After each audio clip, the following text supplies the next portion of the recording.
All right, we've started the recording and we are reading the Constitution of the United States, Analysis and Interpretation. We are at Amendment 17, which is on page 25 on the document, but if you're looking at the PDF, it's page 35. And I'm going to go ahead and share screen.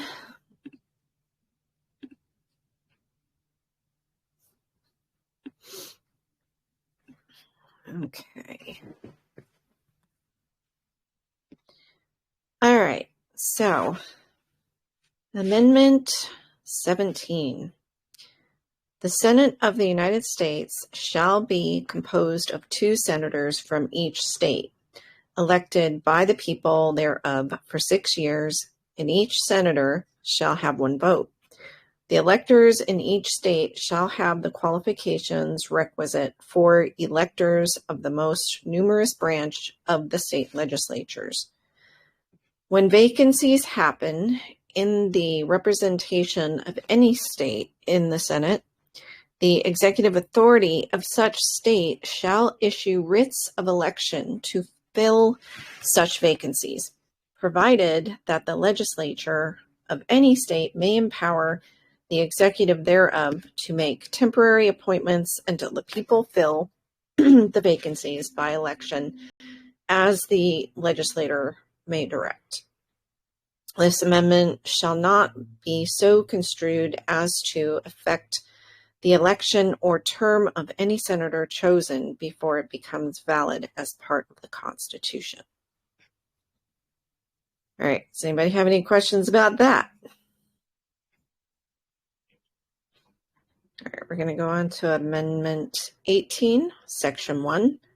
After 1 year from the ratification of this article, the manufacture, sale, or transportation of intoxicating liquors within the importation thereof into or the exportation thereof from the United States, and all territory subject to the jurisdiction thereof for beverage purposes is hereby prohibited.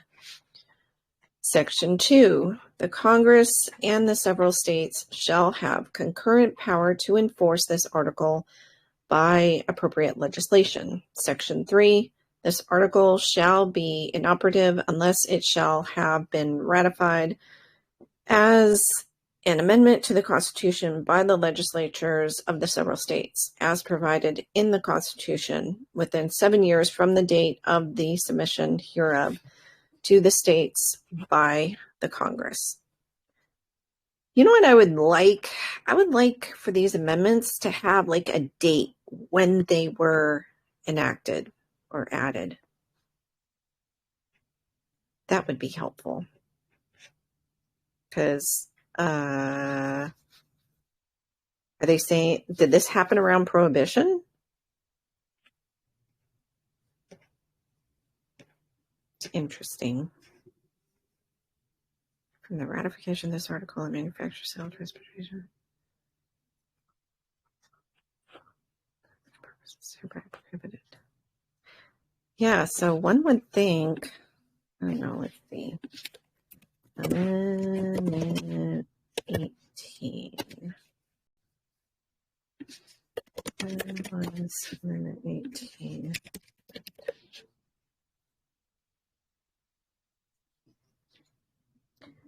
Okay, so it was added 1919. So imposing the federal prohibition of alcohol, and it was repealed in 1933. Interesting. Okay. Good to know. Good to know. All right. Amendment 19. The right of citizens of the United States to vote shall not be denied or abridged by the United States or by any state on account of sex. Congress shall have power to enforce this article by appropriate legislation. Women's suffrage, I take it. And interesting, lowercase c on the citizens. And they say the right of the citizens of the United States. They don't say the right of the people. Like in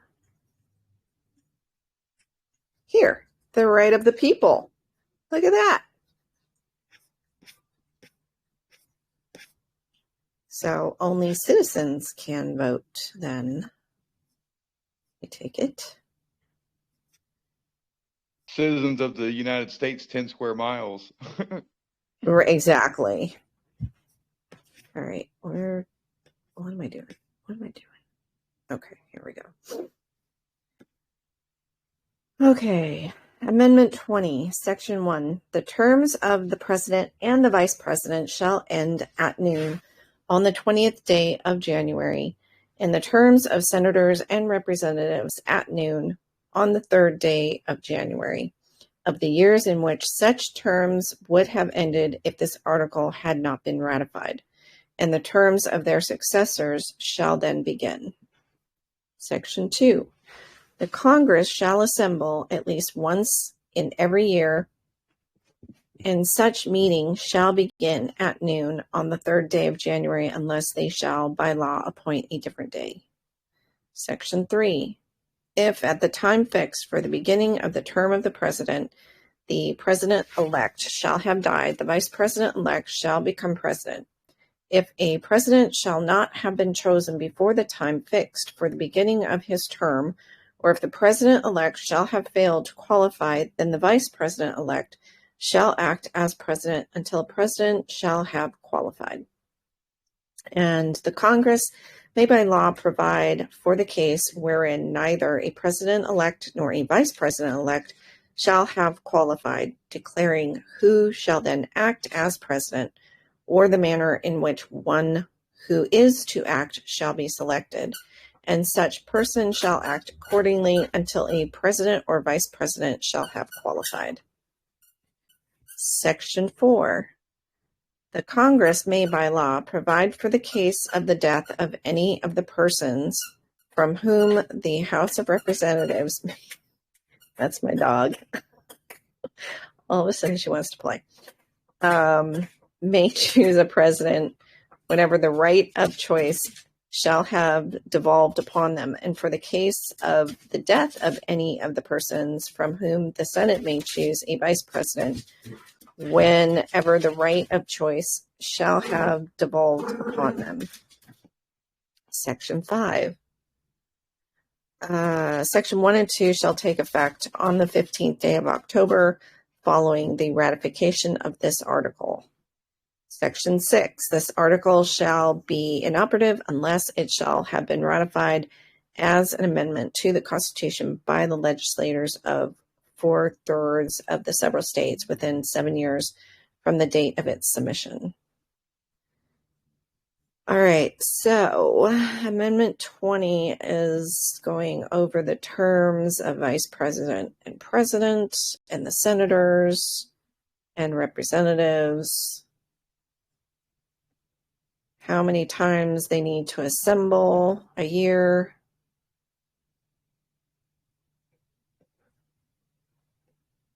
fixed for the beginning of the term of the president, and if a president dies, what's to be done with that? Congress may by law provide the case of the death. Okay, that's still around the death. Okay, anybody have any questions about that? Okay, Amendment 21, Section 1, the 18th Article of Amendment to the Constitution of the United States is hereby repealed. So that would be the prohibition of alcohol. Right? Yep.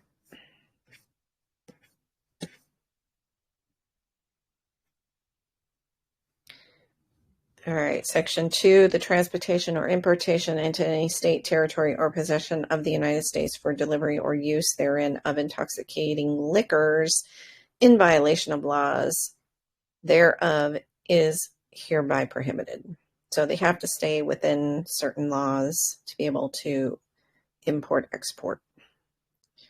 Section 3, this article shall be inoperative unless it shall have been ratified as an amendment to the Constitution by conventions in the several states, as provided in the Constitution within 7 years from the date of the submission hereof to the state by the Congress. Interesting note, I don't know if you guys saw the video about Paul Harvey talking about one of the philanthropers, the biggest philanthropers, right around President Hoover's reign, and how he actually opened up the first soup kitchen, and talked about how they were, it was important that if the government isn't going to do its job, then the citizens need to stand up and take care of those that are unemployed and stuff. And I guess he was so rich during this time that the depression, like the whole stock market crashing, didn't even barely affected him. Guess who that guy was?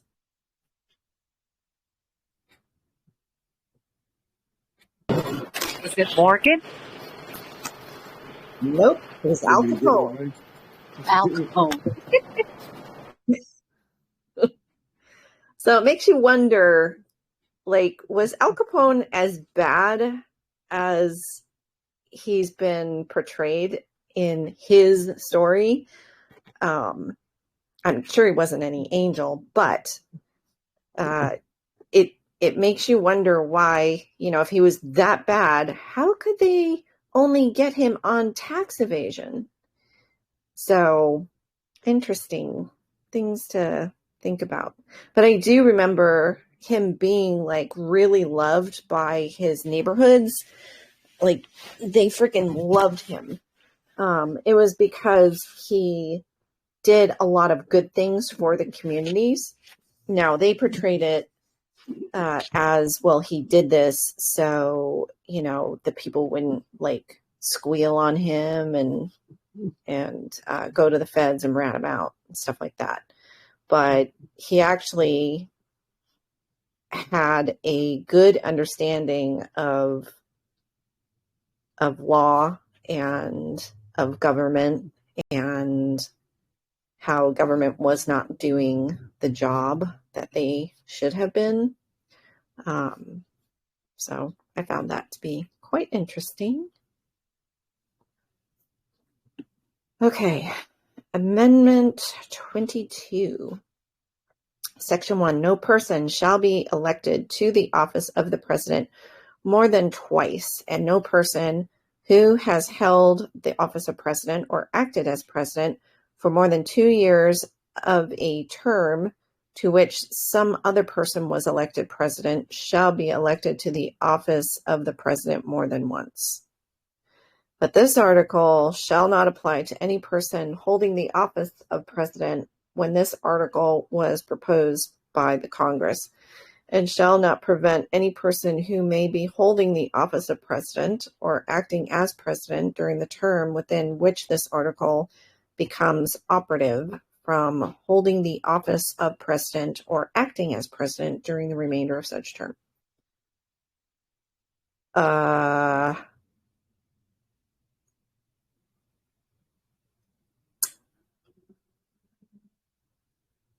Okay, so I get what they're saying about, you can't be president, you can't be voted president more than twice.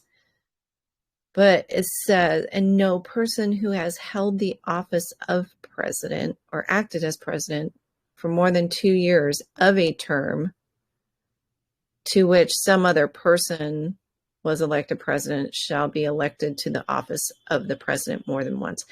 What? Anybody else have an understanding of what the heck that just said? Could you reread that? Says, and no person who has held the office of president or acted as president for more than 2 years of a term to which some other person was elected president shall be elected to the office of president more than once. Oh, okay, I get it. This is more for, like, if the president who was voted upon, like he died all of a sudden and someone else had to hold the office of president in his stead, and they've been in that office for more than 2 years, they can then not be voted to be president another 2 terms. They can only have one more term then. Sounds right, like. exactly. Full term. So they get a term and a half. Exactly. They get screwed. Did it say that? I thought it meant they could hold 2 terms, but they would have that extra 2 years. It says, for more than 2 years of a term to which some other person was elected president shall be elected to the office of president, shall be elected to the office of the president more than once. Or maybe what they're saying is, wait. Because they fulfilled the rest of the term of the current president that died or whatever, and then they're allowed to do 2 more terms. I mean, that's how I'm reading it. I'm not sure.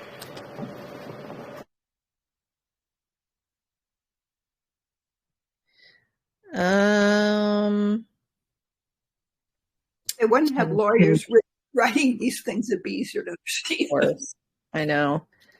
No person who has held the office of president or acted as president for more than 2 years of a term to which some other person was elected president shall be elected to the office of president more than once. I think it is saying, so say president dies, vice president comes in, fills, say he died halfway through his term. The other president or the vice president steps up and acts as president for more than 2 years of a term. Oh, so it has to be more than 2 years of a term. So like 2.5 years or 3 years, to which some other person was elected president. See, this is the part I don't get. To which some other person was elected as president or elected to the office of president. That was the one that died.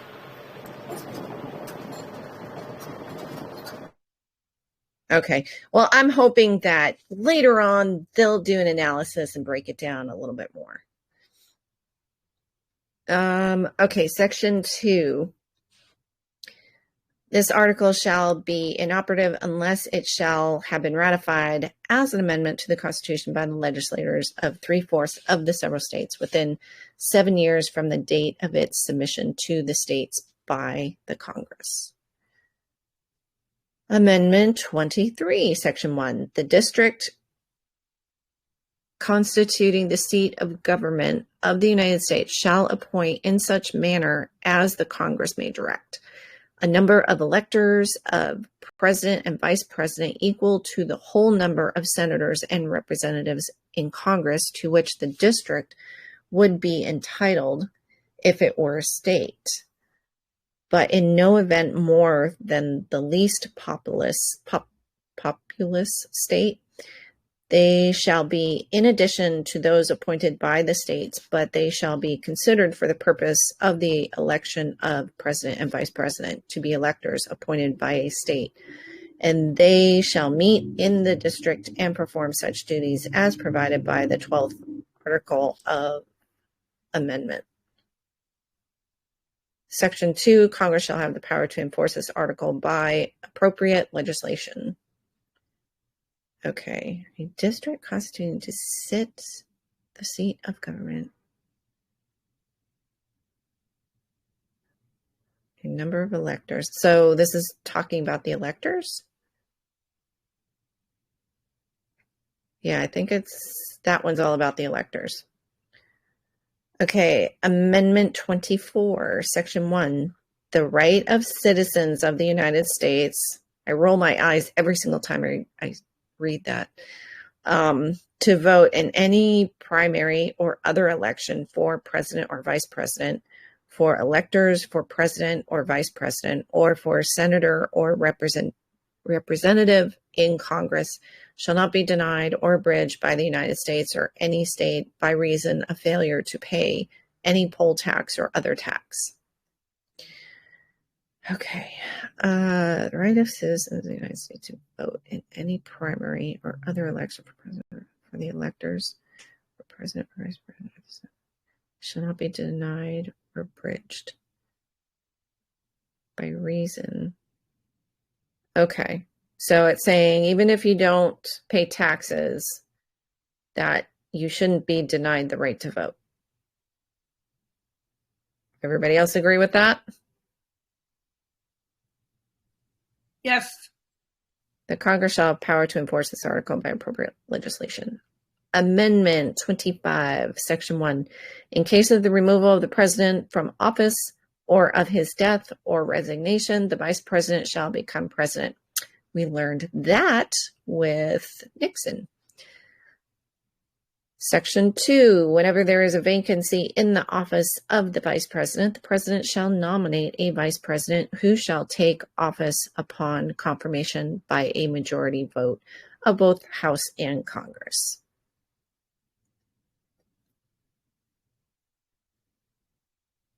Okay. Section 3. Whenever the president transmits to the president pro tempore of the Senate and the Speaker of the House of Representatives his written declaration that he is unable to discharge the powers and duties of his office, and until he transmits to them a written declaration to the contrary, such powers and duties shall be discharged by the Vice President as acting president.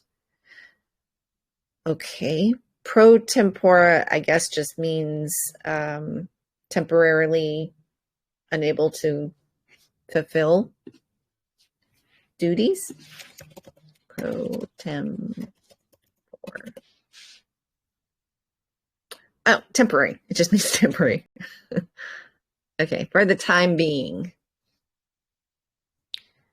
All right, Section 4. Whenever the Vice President and a majority of either the principal officers of the executive departments or of such other body as Congress may by law provide, transmit to the President pro tempore of the Senate and the Speaker of the House of Representatives the written declaration that the President is unable to discharge the powers and duties of his office, the Vice President shall immediately assume the powers and duties of the office as acting President. I am so shocked that they have not done this with Biden and Hooker as the Vice President. Thereafter, when the President transmits to the President pro tempore of the Senate and the Speaker of the House of Representatives his written declaration that no inability exists, he shall resume the powers and duties of his office unless the Vice President and a majority of either the principal officers of the executive department or of such other body as Congress may by law provide, transmit within 4 days to the President pro tempore of the Senate and the Speaker of the House of Representatives the written declaration that the President is unable to discharge the powers and duties of his office. Thereupon, Congress shall decide the issue, assembling within 48 hours for that purpose, if not in session. If the Congress, within 21 days after receipt of the latter written declaration, or if Congress is not in session within 21 days after Congress is required to assemble, determines by 2/3 vote of both House that the President is unable to discharge the powers and duties of his office. The Vice President shall continue to discharge the same as acting President. Otherwise, the President shall resume the powers and duties of his office. Okay. So that's all about the President being unable to fulfill his duties for some mental reason, sickness, or whatever, and that the Vice President needs to come in, take care of the President's duties, and the only way he can be let back in is if he writes a statement stating that he's fit, and if Congress doesn't have any objection, then he can go ahead and resume his post. If there is objection, then he can't. Is that good? You guys agree with that? I'm good with that. Okay. Amendment 16, Section 1. The right of citizens of the United States who are 18 years of age or older to vote shall not be denied or abridged by the United States or by any state on account of age. Congress shall have the power to enforce this article by appropriate legislation. Okay, pretty straightforward. Amendment 27. No law varying the compensation for the services of the senators and representatives shall take effect until an election of representatives shall have intervened. Is that it? That's all the amendments? I'm surprised they stopped amending. Okay, now we're getting to the nitty-gritty, people.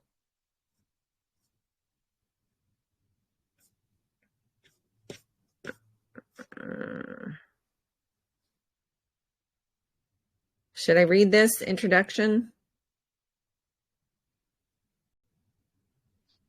Might as well. You only got 2,740 pages left. Right. Okay, Intro 1, the 2022 edition.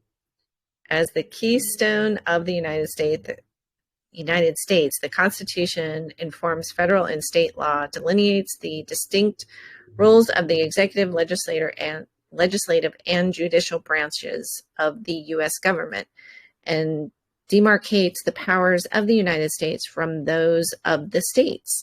Supreme Court Justice Hugo Black memorably remarked that, quote, the United States is entirely a creature of the Constitution. Its powers and authority have no other source, unquote. Although it shapes nearly every aspect of domestic law, the Constitution, including its 27 amendments, comprises only roughly 7,500 words. As such, it provides more of a general outline than a detailed blueprint of government. While Chief Justice John Marshall established in Marbury versus Madison that the Constitution implicitly accords to the judicial branch authority to interpret the law and deem legislative acts contrary to the Constitution void, the power of judicial review, the legislative and executive branches' duties necessarily require them to interpret the Constitution as well. Moreover, in matters specifically entrusted to those branches or beyond the judicial branch's competency to review, legislative and executive branch interpretations are dispositive. Consequently, as Justice Frankfurter observed, quote, to the legislature, no less than courts, is committed the guardianship of deeply cherished constitutional rights, unquote. Congress passed legislation in 1797 to provide a copy of the Constitution to every member of Congress. During the 19th century, these copies of the Constitution were enhanced with indexes and case citations. As constitutional law grew more complex, the Senate adopted a resolution in 1921 to provide for copies of the Constitution to be printed with explanations of how the Supreme Court has interpreted its provisions. The Constitution of the United States of America, Analysis and Interpretation, Constitution Annotated. In 1938, the Library of Congress Constitutional Research Service, CRS, in the form of its predecessor, the Legislative Reference Service, began to prepare and update the Constitution Annotated. In 1970, the year I was born, Congress regularly regularized publication of the Constitution annotated, providing for the Librarian of Congress to prepare a new version of the volume every 10 years and to issue supplements every 2 years. In 2019, the Library of Congress launched that website, making the Constitution annotated available online to members of Congress, congressional staff, and the public in a digital, easily searchable format. Mirroring the online Constitution annotated, the 2022 edition of the Constitution annotated features shorter, more specific essays to allow readers to locate relevant information more quickly. Detailed information on the placement of each essay within the Constitution's framework is included in the headers. Each essay includes its online serial number so that readers can locate the corresponding essay in the online Constitution annotated, which is regularly updated to reflect new Supreme Court developments. The following CRS attorneys contributed content to the 2022 edition of the Constitution annotated, and those are all the people that contributed. Okay, Intro to Congressional Authorization. Public Law Number 91-589, 84 Statute 1585, 2 U.S.C. Title 168. Joint Resolution authorizing the preparation and printing of a revised edition of the Constitution of the United States of America, analysis and interpretation of decennial revisions, editions thereof, and of biennial, oh my gosh, my brain is like cumulative supplements to such revised editions. Whereas the Constitution in the United States of America, Analysis and Interpretation, published in 1964 as Senate Document Number 39, 88th Congress serves a very useful purpose by supplying essential information not only to the members of Congress, but also to the public at large. Whereas such document contains annotations of cases decided by the Supreme Court of the United States to June 22nd, 1964, whereas many cases bearing significantly upon the analysis and interpretation of the Constitution have been decided by the Supreme Court since June 22nd, 1964. Whereas the Congress, in recognition of the usefulness of this type of document, has in the last half century since 1913, ordered the preparation and printing of revised editions of such a document on 6 occasions at intervals of from 10 to 14 years, and whereas the continuing usefulness and importance of such a document will be greatly enhanced by revision at shorter intervals on a regular schedule, and thus made more readily available to members and committees by means of pocket part supplements. Therefore, be it resolved by the Senate and House of Representatives of the United States of America in Congress assembled that the Librarian of Congress shall have prepared 1. A hardbound version edition of the Constitution of the United States of America, Analysis and Interpretation, published at Senate Document Number 39, 88th Congress, referred to hereinafter as the Constitution annotated, which shall contain annotations of decisions of the Supreme Court of the United States through the end of the October 1971 term of the Supreme Court, construing provisions of the Constitution. 2. Upon the completion of each of the October 1973, October 1975, October 1977, and October 1979 terms of the Supreme Court, a cumulative pocket part supplement to the hardbound revised edition of the Constitution annotated, prepared pursuant to Clause 1, which shall contain cumulative annotations of all such decisions rendered by the Supreme Court after the end of the October 1971 term. Wait, how come it jumped from 1 to 3? That's weird.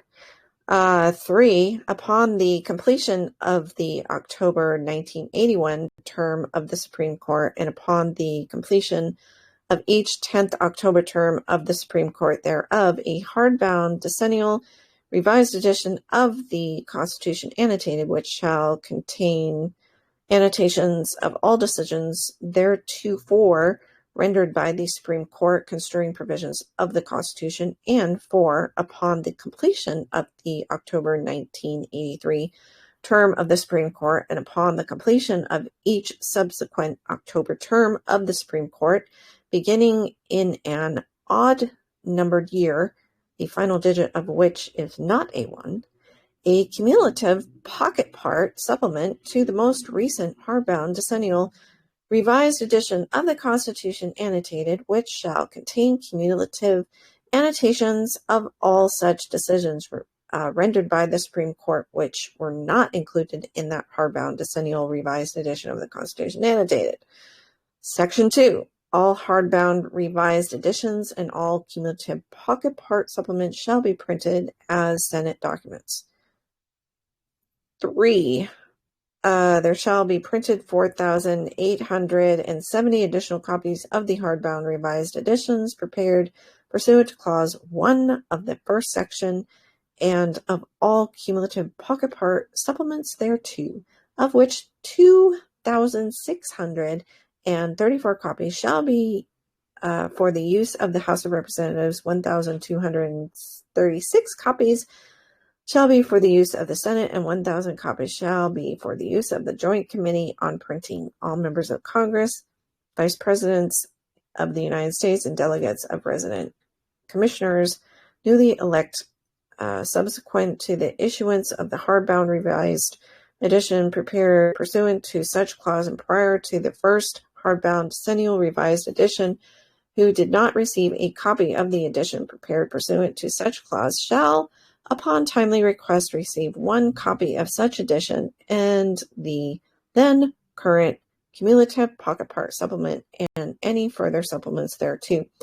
You know, reading this, the only good I'm really getting out of it is how to write in legalese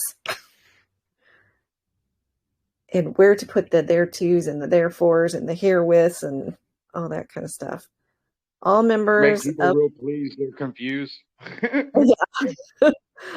All members of the Congress, Vice Presidents of the United States, and delegates and resident commissioners no longer serving after the issuance of the hardbound revised edition prepared pursuant to such clause, and who receive such edition may receive 1 copy of each cumulative pocket part supplement thereto upon timely request.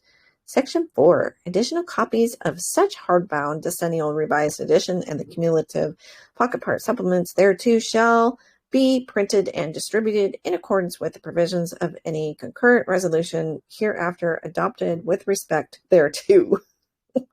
Section 5.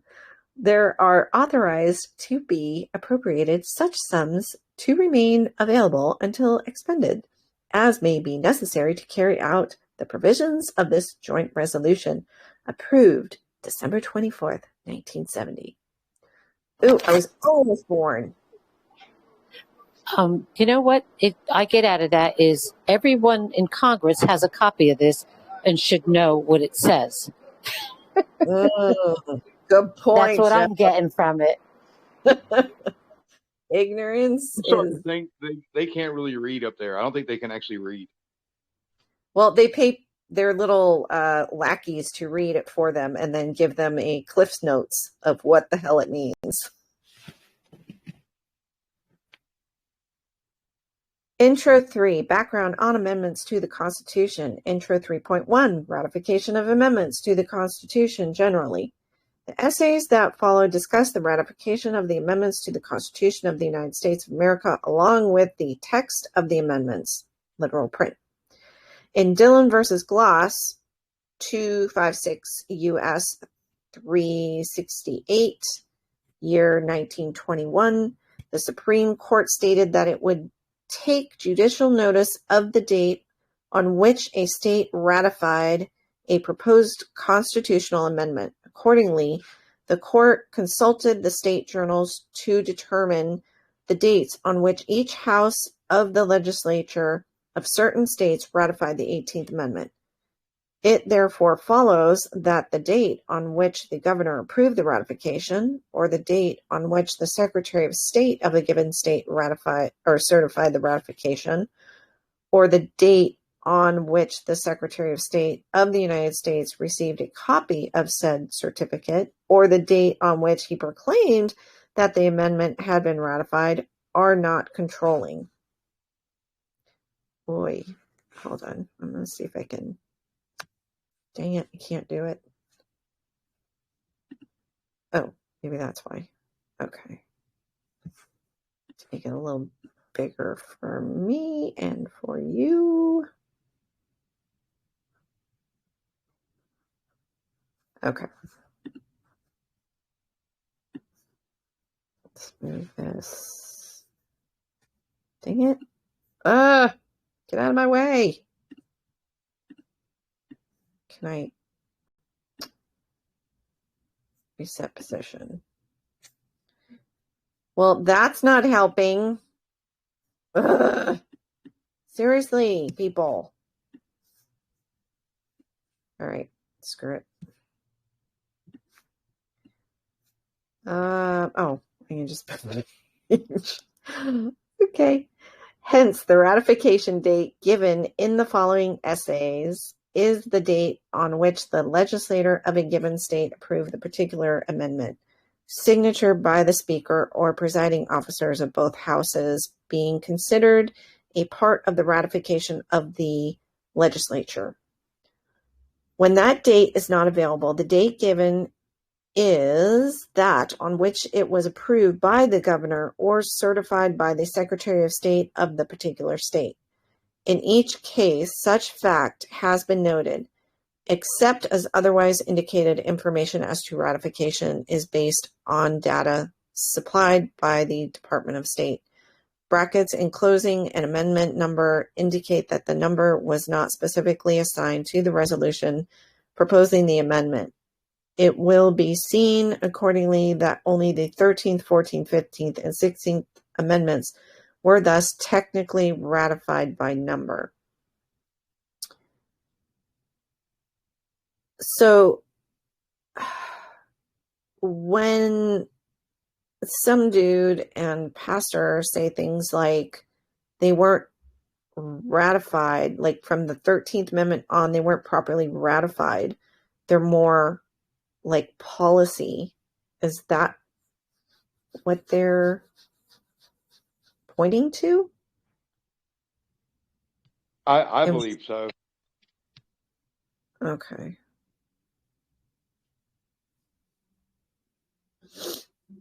All right. Intro 3.2, Bill of Rights, 1st through 10th Amendments. On September 12th, 5 days before the convention adjourned, George Mason and Elbridge Gerry raised the question of adding a Bill of Rights to the Constitution. Mason said, quote, it would give great quiet to the people, and with the aid of the state declarations, a bill might be prepared in a few hours, unquote. But the motion of Gerry and Mason to appoint a committee for the purpose of drafting a Bill of Rights was rejected. Again, on September 14th, Charles Pinckney and Gerry sought to add a provision, quote, that the liberty of the press should be inviolably observed, unquote. But after Roger Sherman observed that such a declaration was unnecessary because, quote, the power of Congress does not extend to the press, unquote, this suggestion too was rejected. It cannot be known accurately why the convention opposed these suggestions. Perhaps the lateness of the convention, perhaps the desire not to present more opportunity for controversy when the document was forwarded to the states, perhaps the belief asserted by the defenders of the Constitution when the absence of a Bill of Rights became critical that no bill was needed because Congress was delegated none of the powers which such a declaration would deny. Perhaps all these contributed to the rejection. In any event, the opponents of ratification soon made the absence of a Bill of Rights a major argument. And some friends of the document, such as Thomas Jefferson, strongly urged amendment to include a Declaration of Rights. Several state conventions ratified while urging that the new Congress to be convened proposed such amendments, 124 amendments in all being put forward by these states, although some dispute has occurred with regard to the obligation of the first Congress to propose amendments. James Madison at least had no doubts and introduced a series of proposals which he had difficulty claiming the interest of the rest of Congress in considering. At length, the House of Representatives adopted 17 proposals. The Senate rejected 2 and reduced the remainder to 12, which were accepted by the House. Consequently, the first 10 amendments, which are commonly referred to as the Bill of Rights, along with one that was not ratified and one that was not ratified until 1992, were proposed by Congress on September 25th, 1789, when they passed the Senate, having previously passed the House on September 24th. They appear officially in one stat, 97, 1789, the year 1789. Ratification of the first 10 amendments was completed on December 15th, 1791, when the 11th state, Virginia, approved these amendments, there being then 14 states in the Union. The several state legislators ratified the first 10 amendments to the Constitution on the following dates. I'm not going to read all those dates. You guys can see them. The 2 amendments that were not ratified. Okay, you know what? I'm going to stop there and go back to the footnotes. So, footnote 3.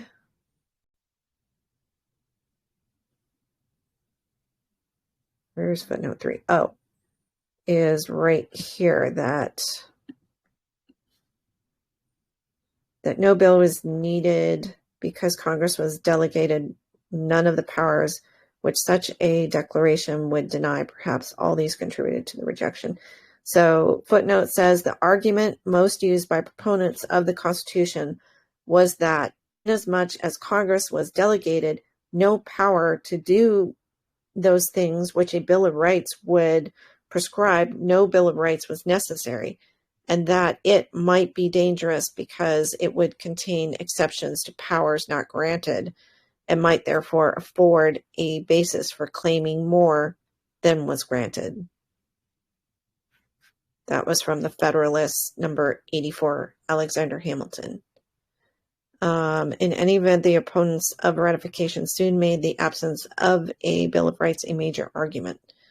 So that one footnote is substantial excerpts from the debate in the country and in the ratifying conventions are set out in 1, the Bill of Rights, a documentary history. The earlier portions of Volume 1 trace the origins of the various guarantees back to the Magna Carta. Interesting. Let's see. Thomas Jefferson strongly urged amendment to include a Declaration of Rights. So a letter to Madison, Jefferson indicated what he did not like about the proposed Constitution. Quote, first, the omission of the Bill of Rights, providing clearly and without the aid of sophisms for freedom of religion, freedom of the press, protection against standing armies, restriction against monopolies, the eternal and unremitting force of the habeas corpus laws, and trials by jury in all matters of the fact, triable by the laws of the land and not by the law of nations. Let me add that a Bill of Rights is what the people are entitled to against every government on earth, general or particular, and what no just government should refuse or rest on interference. 12. The papers of Thomas Jefferson, 438, 440. He suggested that 9 states should ratify and 4 withhold ratification until amendments adding a Bill of Rights were adopted. Jefferson still later endorsed the plan, but forwarded by Massachusetts to ratify and propose amendments. And then you've got, and then you got 6. Thus, George Washington observed in letters that a ratified constitution could be amended, but that making such amendments conditions for ratification was ill-advised. Yeah, I bet you didn't want that. Okay. So the footnotes for this, I'm going to start reading the footnotes because they're voluminous. Talking about the 124 amendments in all being put forward by these states. They got that from the Bill of Rights, a documentary history. Actually, that's something that I might want to read. And then you've got James Madison, at least had no doubts. Okay, so Madison began as a doubter, writing Jefferson that while, quote, my own opinion has always been in favor of a Bill of Rights, unquote, still, quote, I have never thought the omission of a material defect, nor been anxious to supply it, even by subsequent amendment, unquote. The writings of James Madison, 269. Okay, his reasons were 4. 1 was the federal government was not granted the powers to do what a Bill of Rights would prescribe. 2, there was reason, quote, to fear that a positive declaration of some of the most essential rights could not be obtained in the requisite latitude. I am sure that the rights of conscience, in particular, if submitted to public definition, would be narrowed much more than they are likely ever to be by an assumed power. 3, a greater security was afforded by the jealousy of the states of the national government. 4, experience proves the inefficacy of a Bill of Rights on those occasions when its control is most needed.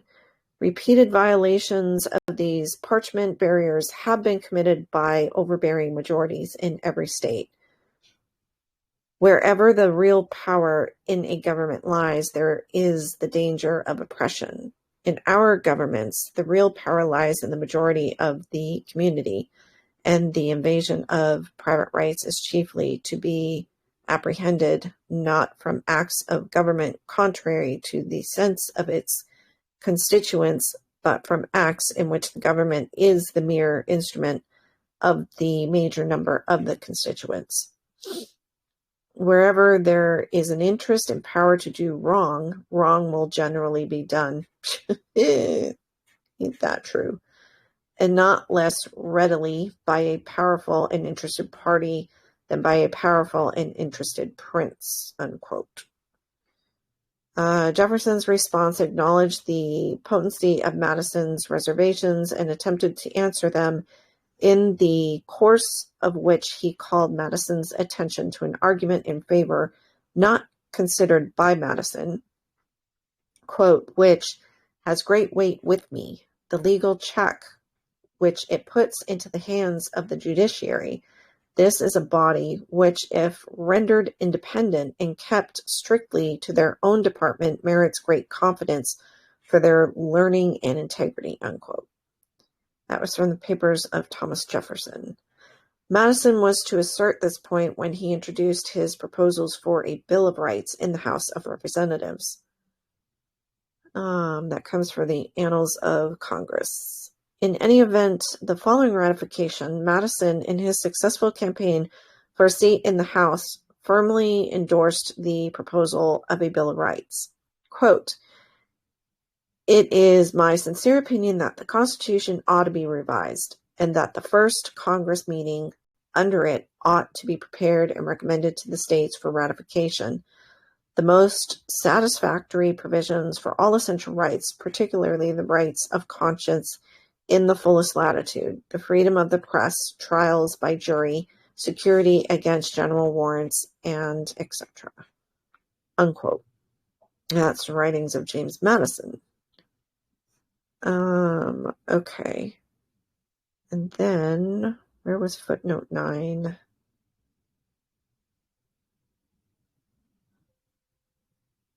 So Madison had no doubts and introduced a series of proposals.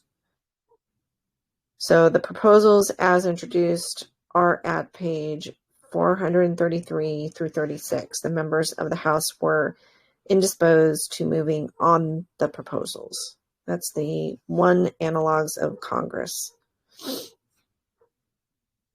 And then 10 was, at length, the House of Representatives adopted 17 proposals. The Senate rejected 2 and reduced the remainder to 12, which were accepted by the House.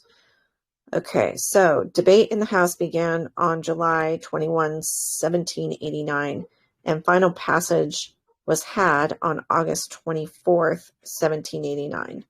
1 Annals of Congress, 660 through 779. The Senate considered the proposals from September 2nd to September 9th, but no journal was kept. The final version, compromise between the House and Senate, was adopted. See Bill of Rights, a documentary history. Okay. All right. Where did I leave off? The 2 amendments that were not ratified prescribed the ratio of representation to population in the House and specified that no law varying the compensation of members of Congress should be effective until after an intervening election of representatives. Okay, footnote 12 just references Herman versus Ames, the proposed amendments to the Constitution of the United States during the first century of its history. The first was ratified by 10 states, 1 short of the requisite number, and the second by 6 states. Subsequently, this second proposal was taken up by the states in the period 1980 through 1992 and was proclaimed as ratified as of May 7th, 1992. Connecticut, Georgia, and Massachusetts ratified the first 10 amendments in 1939.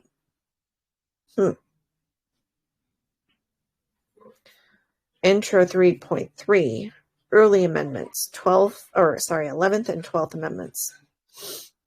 Brackets enclosing an amendment number indicate that the number was not specifically assigned to the resolution proposing the amendment. Amendment 11 is the judicial power of the United States shall not be construed to extend to any suit in law or equity commenced or prosecuted against one of the United States by citizens of another state or by citizens or subjects of any foreign state. The 11th Amendment, okay, that's nothing, was proposed by Congress on March 4th, 1794, when it passed the House. Footnote 2, Annals of Congress, okay. When it passed the House, having previously passed the Senate on January 14th. It appears officially in 1 Stat 402, That was a statement, period. Ratification was completed on February 7th, 1795, when the 12th state, North Carolina, approved the amendment, there being then 15 states in the Union. Official announcement of ratification was not made until January 8th, 1798.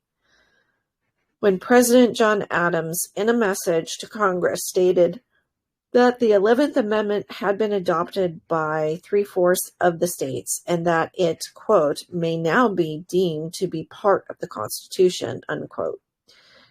In the interim, South Carolina had ratified and Tennessee had been admitted into the Union as the 16th state. The several state legislators ratified the 11th Amendment on the following dates, which you guys can see: New York, 1794, Rhode Island, 1794. Oh, wait. Okay, so hang on. Okay, New York was March 27th, 1994, or 1794. What the heck? Rhode Island was March 31, 1794. Connecticut was May 8th, 1794. New Hampshire was June 6th, 1794, Massachusetts, June 26, 1794, Vermont between October 9th and November 9th, 1794, Virginia, November 18th, 1794, Georgia, November 29th, 1794, Kentucky, December 7th, 1794, Maryland, December 26th, 1794, Delaware was January 23rd, 1795. North Carolina, February 7th, 1795. South Carolina, December 4th, 1797. So, you see how long it takes them to ratify something? For all the states to ratify it? So it took them, almost 3 years? So I want you to make note of that. Amendment 11th is the electors shall meet in their respective states and note by ballot for president and vice president, one of whom at least shall not be an inhabitant of the same state with themselves. They shall name in their ballots the person voted for as president, and in distinct ballots the person voted for as vice president, and they shall make distinct lists of all persons voted for as president, and of all persons voted for as vice president, and of the number of votes for each, which list they shall sign and certify, and transmit sealed to the seat of the government of the United States, directed to the President of the Senate. The President of the Senate shall, in the presence of the Senate and House of Representatives, open all the certificates, and all the votes shall then be counted. The person having the greatest number of votes for president shall be the president. If such number be a majority of the whole number of electors appointed, and if no person have such majority, then from the persons having the highest numbers, not exceeding 3 on the list of those voted for as president, the House of Representatives shall choose immediately by ballot the president. But in choosing the president, the votes shall be taken by states, the representation from each state having 1 vote. A quorum for this purpose shall consist of a member or members from 2/3 of the states, and a majority of all the states shall be necessary to a choice. And if the House of Representatives shall not choose a president, whenever the right of choice shall devolve upon them before the 4th day of March next following, then the vice president shall act as president, as in the case of the death or other constitutional disability of the president. The person having the greatest number of votes as vice president shall be the vice president, if such number be a majority of the whole number of electors appointed, and if no person have a majority, then from the 2 highest numbers on the list.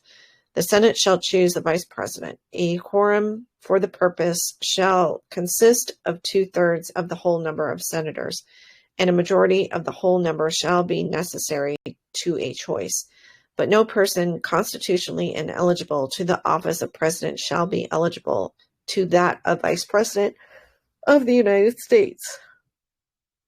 So this is going to be interesting to see what they have to say about the 13th Amendment.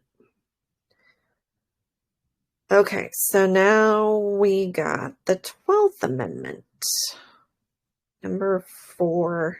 Okay, this is just overview of the 12th Amendment, election of president. Okay. These footnotes don't matter, really. The 12th Amendment was proposed by Congress on December 9th, 1803, when it passed the House, having previously passed the Senate on December 2nd.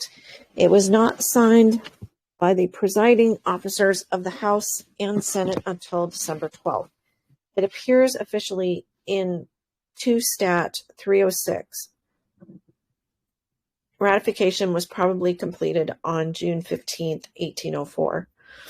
When the legislature of the 13th state, New Hampshire, approved the amendment, there being then 17 states in the Union, the governor of New Hampshire, however, vetoed this act of the legislature on June 20th, and the act failed to pass against by 2/3 vote, then required by the state constitution. Inasmuch as Article 5 of the Federal Constitution specifies that amendments shall become effective, quote, when ratified by legislators of 3/4 of the several states or by conventions in 3/4 thereof, unquote, it has been generally believed that an approval or veto by a governor is without significance. If the ratification by New Hampshire be deemed ineffective, then the amendment became operative by Tennessee's ratification on July 27, 1804. On September 25, 1804, in a circular letter to the governors of the several states, Secretary of State Madison declared the amendment ratified by 3/4 of the states. The several state legislatures ratified the 12th Amendment on the following dates. Okay, so we're going North Carolina, December 22nd, 1803, Maryland, December 24th, 1803, Kentucky, December 1803, Ohio, between December 5th and 30th of 1803, Virginia, between December 1803 and February 1804, Pennsylvania was January 1804, Vermont, January 1804, New York, February 1804, New Jersey, February 1804, Rhode Island,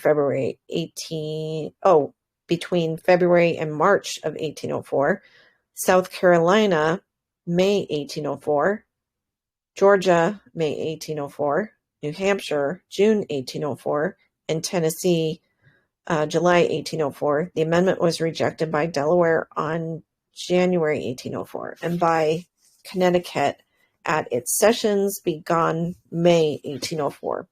Massachusetts ratified this amendment in 1961. Okay, so that took them about a year.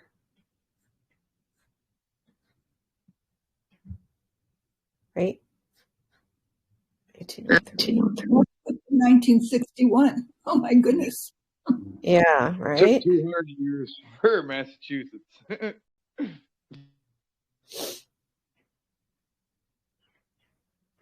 Okay. So, and it took so long to ratify because they were still getting around on horses, Exactly. Which is my point with the 13th Amendment and the 14th Amendment. How the bloody hell did they get ratified so quickly? Okay, so here we are. This is what I want to see. Because there's 3 freaking 13th Amendments. I want to see if they actually address that. Okay, intro 3.4, Civil War Amendments, 13th, 14th, and 15th Amendments. Section 1, neither slavery nor involuntary servitude, except as a punishment for crime whereof the party shall have been duly convicted, shall exist within the United States or any place subject to their jurisdiction. And then the Congress shall have power to enforce the article by appropriate legislation. Okay. So let's see what this bad boy has to say. The 13th Amendment. Let's see. The 13th Amendment was proposed by Congress on January 31, 1865. When it passed the House, having previously passed the Senate on April 8, 1864. It appears officially in 13 statute 567 under the date of February 1, 1865. Ratification was completed on December 6, 1865. They don't even effing mention the fact that they had already ratified a previous freaking, oh my gosh. And they completely left it out. Yep. How can they mention it? It's a crime. Son of a lying suckers. Okay, you guys. I don't know if you read the 13th Amendment truth document that I dropped. I didn't read that, but I was working closely with somebody who was directly involved with trying to get a copy from England that had been preserved from the War of 1812. And yep. Francisco, and it's quite interesting. I was collecting books from various law libraries that had it published in their constitutions, and I have a number of them. So this is the truth that they completely omitted. That it originally said this: if any citizen of the United States shall accept, claim, receive, or retain any title of nobility or honor, or shall, without the consent of Congress, accept or retain any present, pension, office, or emolument of any kind whatever from any emperor, king, prince, or foreign power, such persons shall cease to be a citizen of the United States. That means they're going to be kicked out and shall be No, that's what the War of 1812 was about. Incapable of holding any office of trust or profit under them or either of them. Well, okay, so this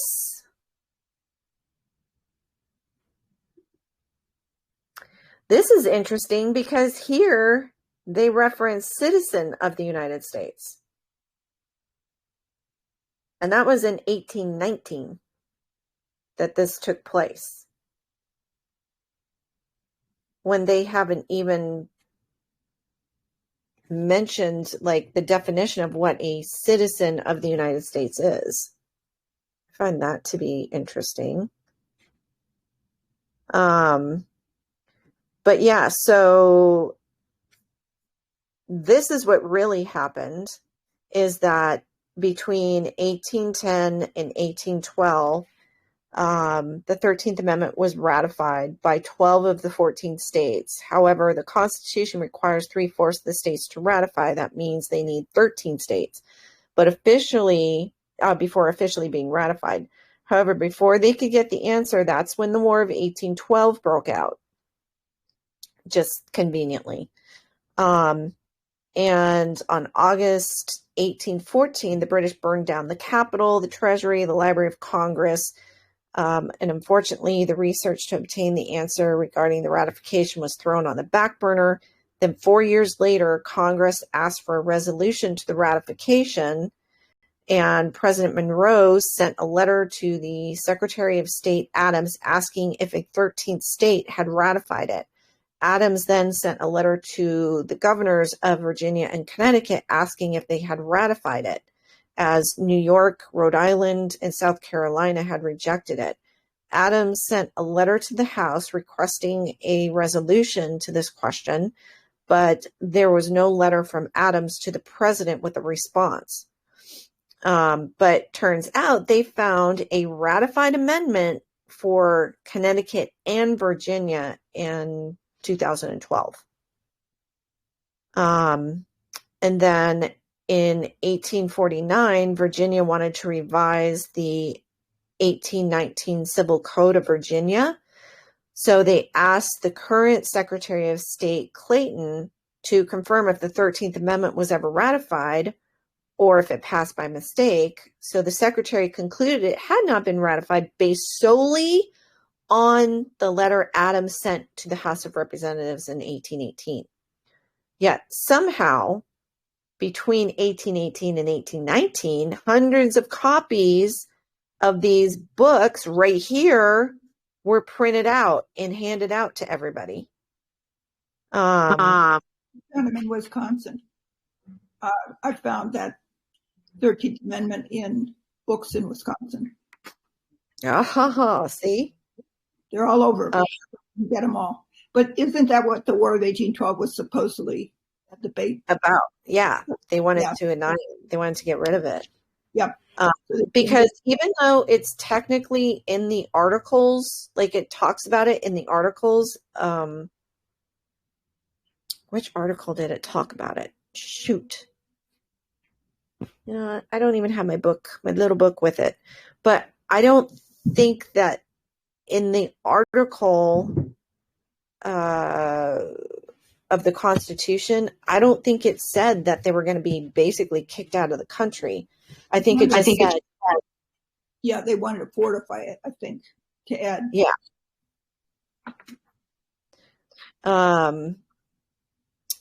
So let's see. So something happened to have them print hundreds of copies and hand them out all over the place.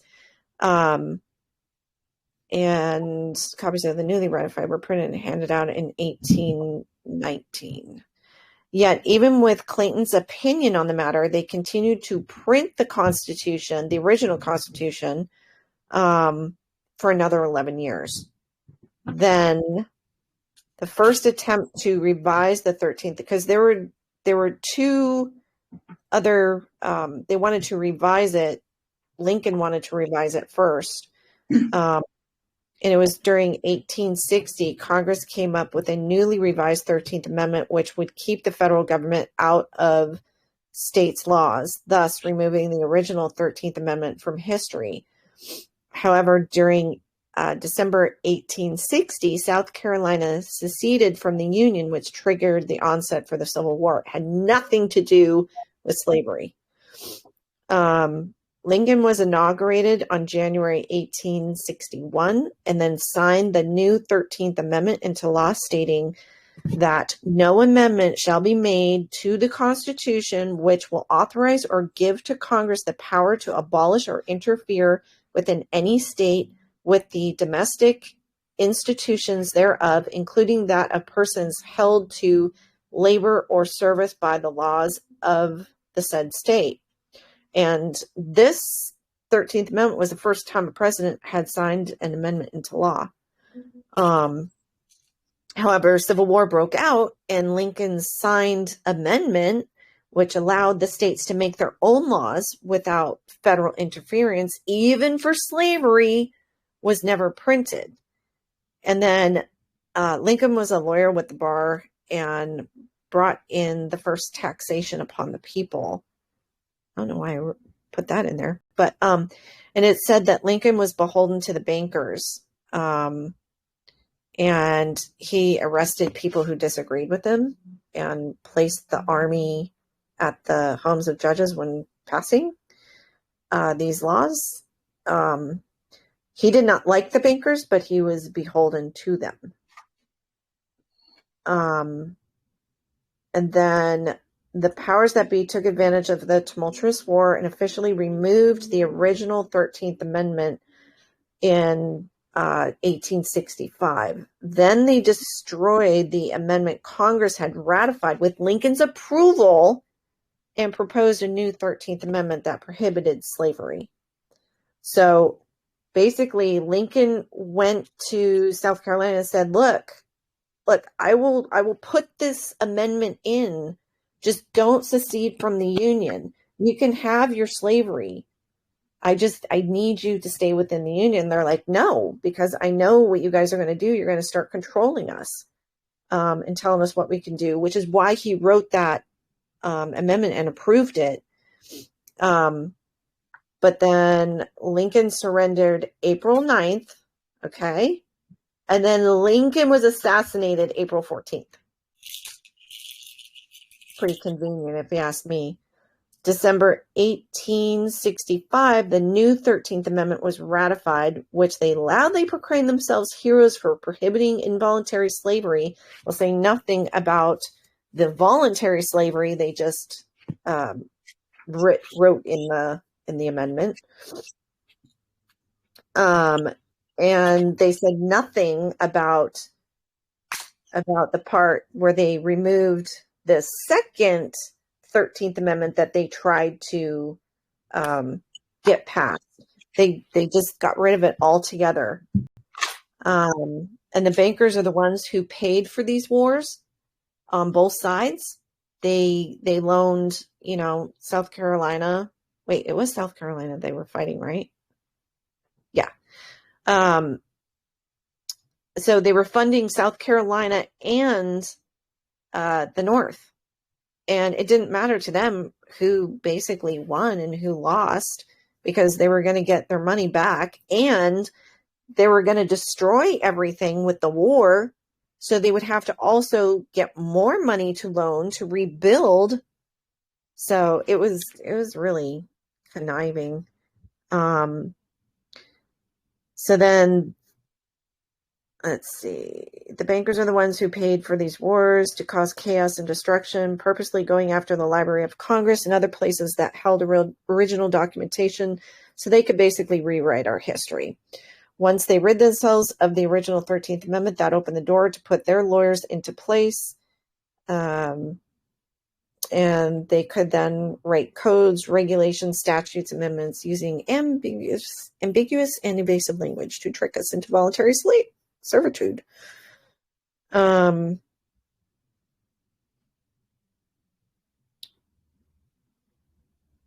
you implying that the birth certificate may be the involuntary servitude? What are you implying? Yeah, well, I'm implying that they were setting the stage for voluntary servitude, and then creating a whole subset of citizens by the 14th Amendment. And then they could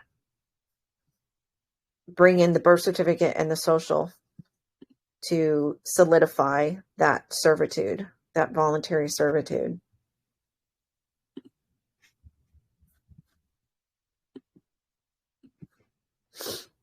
Okay.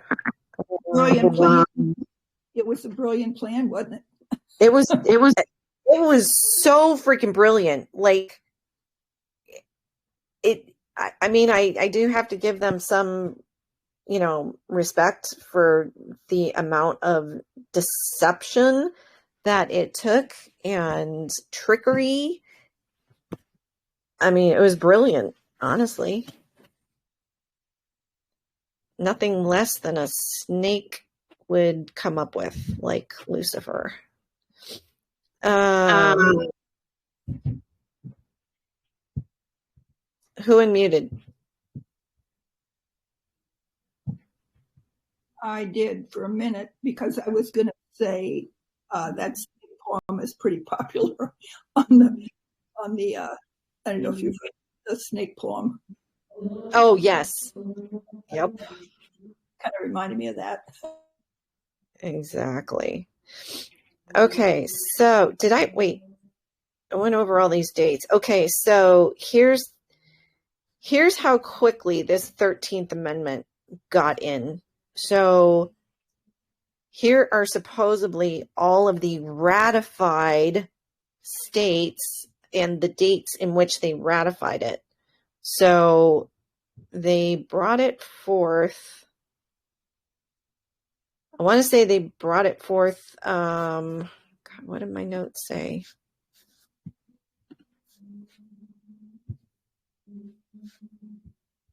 I think it was in December is when they wrote this new law, the 13th Amendment that we know of now. Hold on. Dadgummit. When did I say that they did it?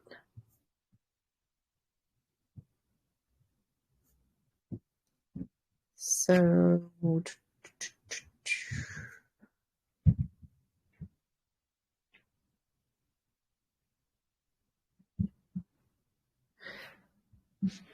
right, hang on. Let me go get my little pocket thing, because that tells me exactly like when everything.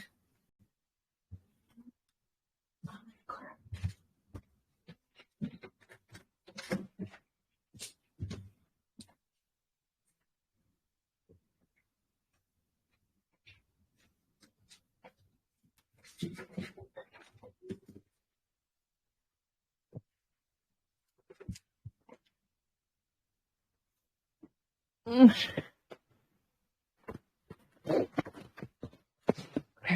see.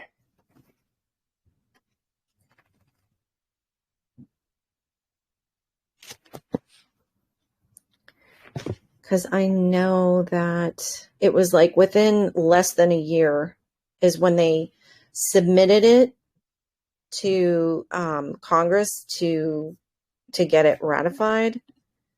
And then it was like less than a year. Maybe it was in January. And then all of the representatives had to go back to their states and get it ratified. So here you go. You see 13th Amendment on the following dates. Illinois, February 1865. Rhode Island, February 1865. Michigan, February 1865. Maryland is in February. New York is in February. West Virginia is in February. Missouri's in February. Maine's in February. Kansas is in February. Massachusetts, Pennsylvania, Virginia, Ohio, Louisiana, Indiana, Nevada, Minnesota, Wisconsin. Those are all ones that got it ratified in February. Okay. And then you got Vermont, which was in March. Tennessee was in April. Arkansas, April. Connecticut, May. New Hampshire, June. South Carolina was November. They were holdouts.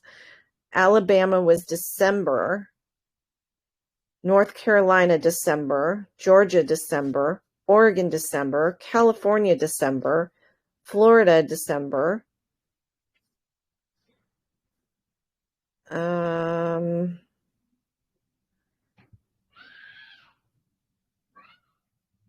Florida again ratified this amendment in June upon its adoption. Iowa was January. New Jersey, January 1866. Now we're going into the next year. Texas.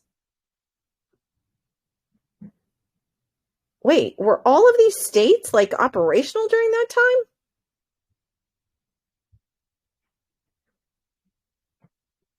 California was No, because that's interesting. I'm going to have to look deeper into this. But like everybody basically, they did it within a year. And that is unheard of. Had faster horses then.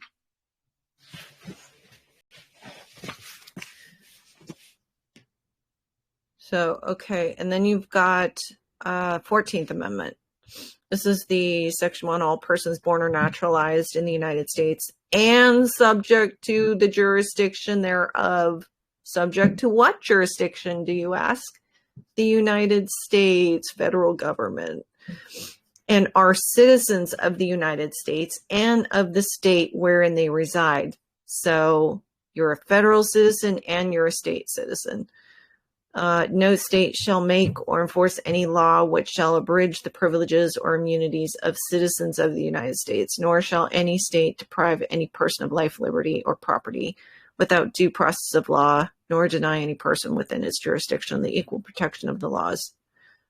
Section 2 is representatives shall be apportioned among the several states according to their respective numbers, counting the whole numbers of persons in each state, including Indians not taxed, but when the right to vote at any election for the choice of electors for president and vice president of the United States, representatives in Congress, the executive and judicial officers of a state, or the members of the legislature thereof is denied to any of the male inhabitants of such state being 21 years of age and citizens of the United States, or in any way abridged except for participation in rebellion or other crime, the basis of representation therein shall be reduced in the proportion which the number of such male citizens shall bear to the whole number of male citizens 21 years of age in such state. Section 3, no person shall be a senator or representative in Congress or elector of president and vice president or hold any office, civil or military, under the United States or under any state who having previously taken an oath as a member of Congress or as an officer of the United States or as a member of any state legislature or as an executive or judicial officer of any state to support the Constitution of the United States shall have engaged in insurrection or rebellion against the same or given aid or comfort to the enemies thereof, but Congress may, by a vote of 2/3 of each house, remove such disability. Section 4, the validity of the public debt of the United States authorized by law, including debts incurred for payment of pensions and bounties for services in suppressing insurrection or rebellion, shall not be questioned, but neither the United States nor any state shall assume or pay any debt or obligation incurred in aid of insurrection or rebellion against the United States or any claim for the loss or emancipation of any slave, but all such debts, obligations, and claims shall be held illegal and void. Section 5, Congress shall have the power to enforce by appropriate legislation the provisions of this article. So now you got the 14th Amendment, which is the overview of the 14th Amendment, equal protection and rights of citizens. Was proposed by Congress on June 13, 1866. So piggybacking right on top of the 13th Amendment, when it passed the House, having previously passed the Senate on June 8th, it appears officially in 14 Stat 358 under date of June 16, 1866. Ratification was probably completed on July 9th, 1868, when the legislature of the 28th state, South Carolina or Louisiana, approved the amendment, there being then 37 states in the Union. However, Ohio and New Jersey had prior to that date withdrawn their earlier assent to this amendment. Accordingly, I wonder why they took out their earlier assents. Maybe someone paid them? Just saying. Accordingly, Secretary of State William Stewart on July 20th, 1868 certified that the amendment had become part of the Constitution if the said withdrawals were in effect. Congress on July 21, 1868 passed a joint resolution declaring the amendment a part of the Constitution and directing the Secretary to promulgate it as such. On July 28, 1868, Secretary Stewart certified without reservation that the amendment was a part of the Constitution. In the interim, 2 other states, Alabama on July 13th and Georgia on July 21, 1868, had added their ratifications. The several state legislators ratified the 14th Amendment on the following dates: Connecticut, June 1866, New Hampshire, July 1866, Tennessee, July 1866, New Jersey, September 1866. The New Jersey legislature on February 1868, quote, withdrew, unquote, its consent to the ratification. The governor vetoed that bill on March 5th, 1868, and it was repassed over his veto on March 24th, 1868. Oregon, September 1866. Wait, what? Oregon withdrew its consent on October 1868. Vermont, October 1866. New York, January 1867. Ohio, January 1867. But Ohio withdrew its consent on January 15th, 1868. Illinois, January 1867. West Virginia, January 1867. Michigan, January 1867. Kansas, January 1867. Minnesota, January 1867. Maine, January 1867. Nevada, January 1867. Indiana, Missouri were both January 1867. Rhode Island, Pennsylvania, Wisconsin passed in February 1867, but Wisconsin actually passed February 7th, but was not signed by legislative officers until February 13th. Okay.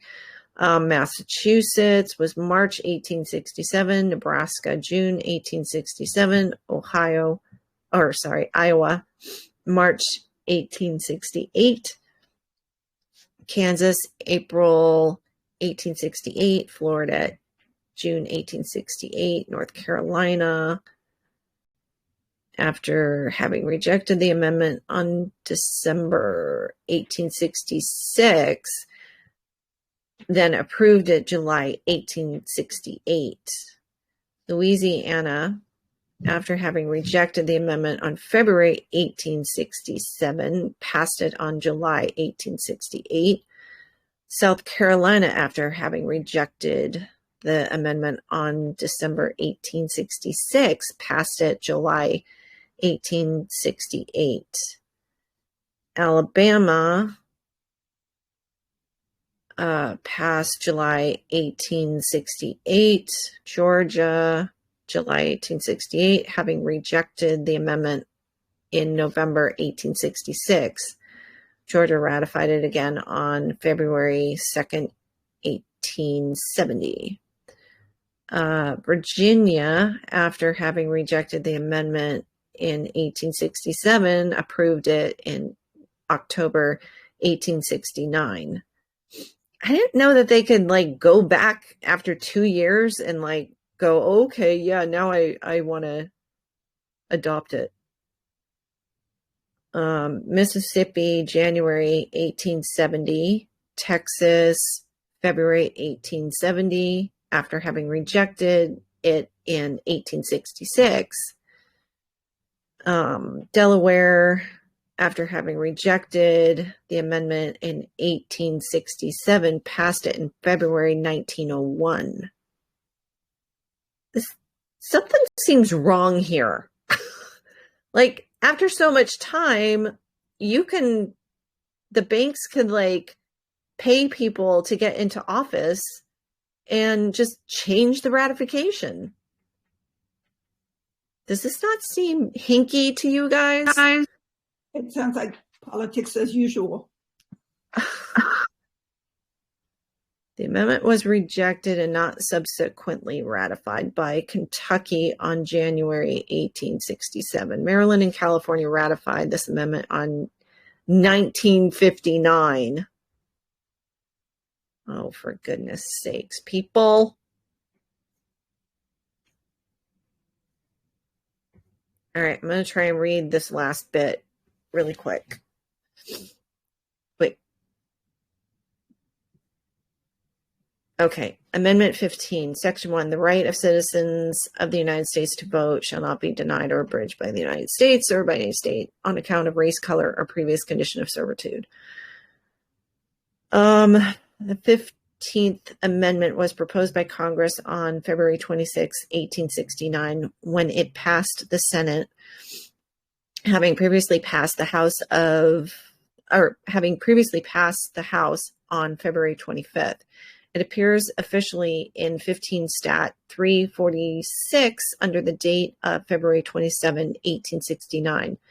Ratification was probably completed in February 1870, when the legislature of the 28th state of Iowa approved the amendment, there being then 37 states in the Union. However, New York had prior to that date withdrawn its earlier assent to this amendment. Even if this withdrawal were effective, Nebraska's ratification on February 17, 1870 authorized Secretary of State Hamilton Fish's certification of March 30th, 1870, that the 15th Amendment had become a part of the Constitution.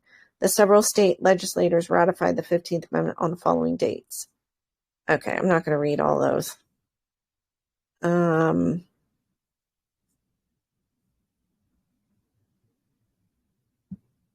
Let's see how many people withdrew.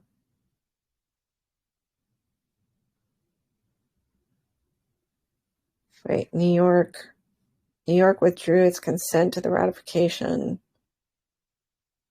Oh, so it approved it in 69, but then withdrew its approval in 1870.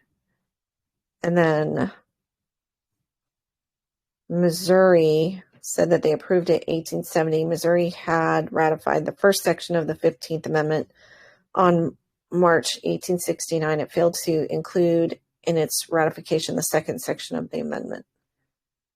Then there was Kansas had, by a defectively worded resolution, previously ratified this amendment on February 1869, but I guess officially ratified it January 1870.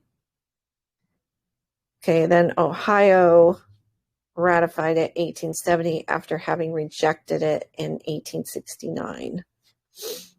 New Jersey ratified it February 1871 after rejecting it in February 1870. Delaware approved 1901, date on which approved by Governor Delaware had previously rejected the amendment on March 1869. The amendment was rejected and was not subsequently ratified by Kentucky, Maryland, and Tennessee. California ratified this amendment in 1962 and Oregon in 1959. Oy. Okay, so what'd everybody get from that?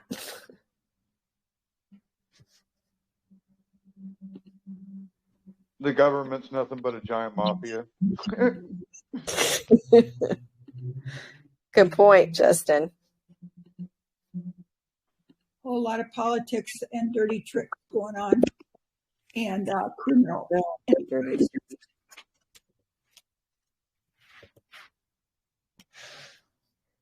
So many dirty tricks.